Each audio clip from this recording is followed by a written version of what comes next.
টাকা এমন একটা জিনিস যেটা পাওয়ার জন্য মানুষ নিজের জীবনটা উজাড় করে দেয়। মানুষ বলে যে টাকায় সবকিছু হয় না, কিন্তু সত্যি তো এটাই যে বর্তমানে টাকা ছাড়া মানুষের কোনো অস্তিত্ব নেই।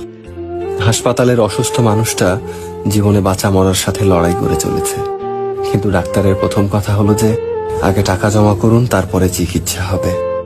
স্কুলে পড়লে টাকা, কলেজে শিক্ষা নিতে গেলেও টাকা, আর চাকরিতে সম্মান টাকার কাছে হার মেনে যায়। কোথাও গেলে টাকাটাই সবার আগে দরকার হয়। টাকা থাকলে মানুষ মানুষকে মানুষ ভাবে। টাকা ছাড়া মানুষটা যতই সৎ সহজ ভালো মানুষ হোক না কেন, সমাজ সে মানুষটাকে অবহেলা করতে শুরু করে।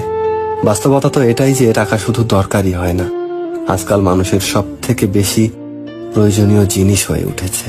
টাকা আছে সেই ঠিক, সেই সব থেকে সম্মানী ব্যক্তি এবং সম্মানের যোগ্য। আর যার কাছে টাকা নেই, তার সত্যিগুলোকেও খুব সহজে মিথ্যে বানিয়ে দেওয়া যায়।